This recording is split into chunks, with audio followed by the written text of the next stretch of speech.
Please, I can't sleep.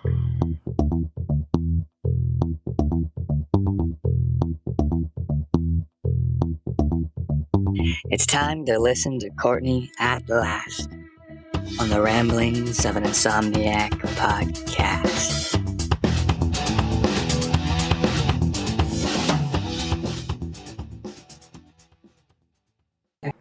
Hello, welcome to episode 8 of the Ramblings of an Insomniac. I'm Courtney Perry. Thanks for tuning in. I appreciate it. So I am back up in my office, trying one more time to do this semi-professionally. But you probably will hear my dogs bark because they've been barking at everything lately. But we're trying this again. We'll see how it goes. So I feel like it still sounds pretty echoey, but at any rate, we're going to try this out. So, what has been keeping me up lately? As you guys know, because I've talked about it numerous times, my mom is in an assisted living facility, and they are now on quarantine again, which means my mom will not be able to see me, and I will not be able to see her. Grandkids will not be able to see her over Christmas. I won't be able to see her for Christmas, and she's spending it alone. She's going to be by herself, alone, in an apartment on Christmas. And this is the last Christmas I will see her. Not to mention the fact that, as I've said before, she has dementia. But right now, she still remembers who I am, and she still remembers both of my sons, her grandsons. But I don't know if she'll forget us tomorrow or 2 weeks from now or what. I won't be able to see her for 2 more weeks.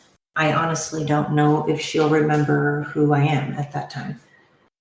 So time is important. Time is precious. And they were quarantined several times prior to this. What I'm struggling to understand is why they allow residents to be taken to the grocery store, to restaurants, to movies, out to see other family members at their house, surrounded by many family members. Some may not be vaccinated. People in the grocery store might not be vaccinated. People at restaurants might not be vaccinated. They're touching shopping carts. They're around tons of people.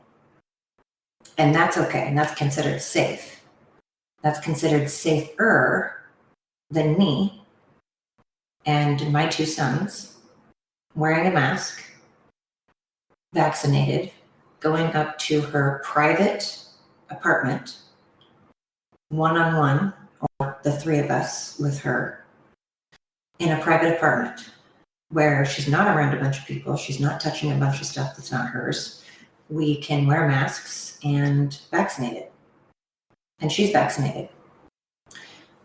They're on quarantine because one, as in singular, staff member tested positive for COVID. They sent that person home. They are home and they are quarantining, which means now everybody else that is left at the facility, the residents and the staff, are negative. They do not have COVID. So I'm struggling to understand how it's safer to keep someone who is dying and who may or may not remember their family, keep them alone and away from family when it's most likely the last Christmas they'll see, and they may not remember who we are. I don't understand that. I can tell you that that is far more detrimental to their health than anything else. Dying of COVID, from what some residents have told me, and my mom, they'd rather die of COVID than die alone. So there are people that do not have dementia that can speak for themselves, that are in the right state of mind, and they have said that they can feel themselves, they're just depressed. They don't even want to leave their apartment. They, at this point, have just given up. And again, I've worked in healthcare as a CNA, as a housekeeper, and working as a receptionist in memory care assisted living. And I can tell you from experience that it is incredibly important for the residents to have a social life, to be involved in activities, and to be able to see their family members, friends, loved ones. It is incredibly important. It is far more important to their health than keeping them away from a disease that they have a very, very, very slim chance of getting. What I also don't get is for people with weakened immune systems, they're also going to be susceptible to the flu and to colds. Yet we don't keep them inside, quarantined, away from people that have the flu or that have a cold. And if you have a weak immune system, if your immune system is weakened, then you're going to be susceptible to the same things, like I said, like flu or the cold and COVID. So certainly it's probably best that you stay home and you take all necessary precautions. But those that don't have a weakened immune system, and if you're vaccinated, especially like my mom, again, I feel that because I'm vaccinated as well, it's such a low chance of her getting it. And I just don't know when I'm going to see her again. And this is frustrating because this has happened over Thanksgiving, and I just feel that it's unsafe to keep residents away from their family members. So I have contacted several news stations as well as radio stations because I want to raise awareness to this. Maybe people just don't understand. Maybe people aren't looking at it from that perspective, and they're genuinely trying to look out for the well-being of the elderly. And I get that, and I understand that. But I think if these politicians came into the assisted living facilities and talked to these residents, they would see a different side. And I've talked in the past, in different podcasts, different episodes, that I like to look at things from all angles, from different perspectives. That's the photographer in me. And I think it's good for everybody to do that. But I would like to see these people that implement these regulations, they're making everybody else do their dirty work. They're making everybody else do all the dirty work. I would like these people to come and look these residents in the eyes and tell them personally that they're not allowing them to see their loved ones, that they're keeping them away from their loved ones, and that they may die alone. It's just illogical to me that that's safer. And I'm struggling to understand why Oregon is one of the very few states that's still implementing this. We were promised that if we were vaccinated, we would not have to wear a mask. And that's obviously not the case. So I'm not understanding why Oregon is still implementing these illogical practices, but I don't want to get political. I'm not going to get political. I just want to raise awareness. I want people to understand that the mental health of the residents, of the elderly, is so important. Mental health of everybody, not just the elderly, of everybody. The mental health of everybody is important. And right now, I think we're in a state where the world is just not healthy. We are not healthy mentally right now. And it's sad.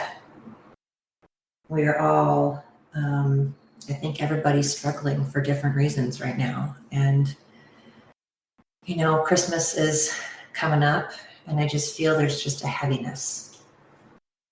And of course, times like that should not be full of heaviness. It should be full of wanting to help each other, to reach out to one another, to help those in need or less fortunate, volunteer our time, volunteer our energy.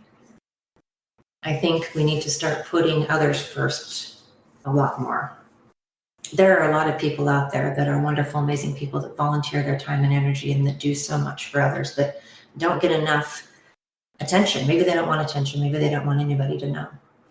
But it would really be great to focus on the heroes out there, the firefighters, the policemen, the doctors, everybody out there, everybody. We are all struggling, and everybody that gets out of bed in the morning and just tries to put one foot in front of the other, tries to smile, tries to still be kind, and help in any way. Kudos to you. I applaud you. I think we need to bring more attention to that, especially around the holidays. We could focus on the positive right now and focus on those that are out there just trying their best. I know sometimes it's hard for me to get out of bed, and I always appreciate it when someone's like, hey, just so you know, I care. So just so you guys know, I care. And help me spread awareness to what's going on in the assisted living facilities right now. You know, like I said, it's just, I feel cruel. It's honestly cruel what's going on. Having these residents not be able to see their family members. And I had someone say to me, well, you can see them through Zoom. You can see them through FaceTime. You can't hug somebody through a computer. You can't touch somebody through a computer. You can't be sitting next to someone, and it's just not the same. Talking to a computer is not the same as being able to touch and look someone in the eyes face to face in person. It's not the same. And half the time the residents don't know how to use, I'm not trying to be stereotypical. I'm not saying all residents don't. I'll speak for my mom. My mom personally does not know how to use that type of technology, which would mean that a certified nurse's aide or somebody, a staff member, would have to stop what they were doing and do the FaceTime with her. And right now they're very short-staffed because it's incredibly hard to find people that want to work right now. So they're so short-staffed that they don't have time for that. And that's the other thing. Right now, people are so short-staffed. People are begging. Companies are begging for people to work, and our elderly are suffering. There is assisted living facilities that are closing, skilled nursing facilities that are closing, memory care facilities that are closing. Why? They can't find caregivers. They can't find housekeepers. They can't find med techs. They can't find dietitians. They can't find people to work. So when assisted living facilities close down, where do those residents go? Where do the elderly go? That means there is less and less places for these people who have worked hard to give us the rights that we have. These people have worked hard and earned the right to, at the very least, have a place to feel safe, to be able to sleep, to have a meal. Just like our vets. At the very least, our vets deserve to get the medical care that they need, to have a place to sleep, to have food. These people worked hard to give us the rights that we have. Rights that right now are slowly slipping, but again, I won't get political. So anyway, that's what has been keeping me up. It's breaking my heart, and I'm not quite sure I don't know how to convey to you how difficult it is when your mom is begging you to stay and you can't, begging you to come see her and you can't. I've said that before, and I know I sound like a broken record, but I just really want people to understand that this is not fair and it's cruel what's going on in these assisted living facilities. And again, I want people to know that it's not that I think the assisted living facility that my mom is at is a bad place. It's not. They're just simply following protocol. So I get it.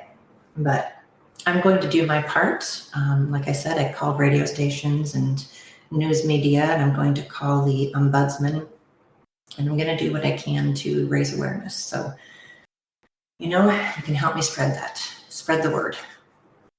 Anyways, thank you. And to anybody out there that needs it, I'm thinking of you. I'm sending a hug. Keep your chin up. And thanks again for tuning in.